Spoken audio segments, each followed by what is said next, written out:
Patay matapos masagasaan ng jeep ang 9 na taong gulang na babae sa Cagayan de Oro City. Ang nakadisgrasyang driver, kinuyog.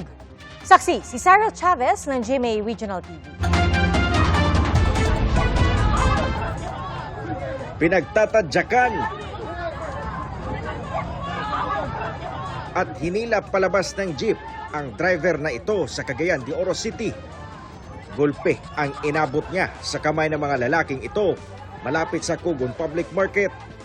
Kita sa video ang 9 na taong gulang na batang naghandusay at duguan malapit sa gulong ng jeep.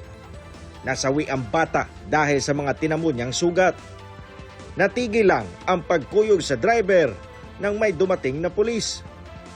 At kahit pa nasa kustodiya ng mga pulis ang driver, ang jeep naman ang napag-inita ng mga bystander. Pinagwawasak ang jeep hanggang sa tumagilid ito. Sa investigasyon ng Traffic Enforcement Unit ng Cagayan de Oro City Police, nawalan umano ng preno ang jeep na minamaneho ng 47 anyos na sospek. Ayon sa mga pulis, bago pa mangyari ang insidente, alam na ng driver na sira ang kanyang preno. Pero tumuloy pa rin siya sa pamamasada. Sa pipila pa ka oras before na hitabo ang maong pagbangga niya sa pedestrian, o makita dito atbang sa may Cugon Police Station, dito siya nag-ayos sa iyahang jeep according sa driver. Kay iyahang gi-check ang maong brake kay namatid-an niya nga wala kuno dili o di ka pangsun yang brake.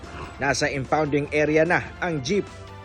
Tumangging magbigay ng pahayag ang driver na mahaharap sa reklamong reckless imprudence resulting in homicide. Ako na lang gaagdanan ni ang amahan sa bata. Kay gikan sa paghitabo, gibiyahe man nila dito padulong pa Lanao Sur kay para malubong ang bata.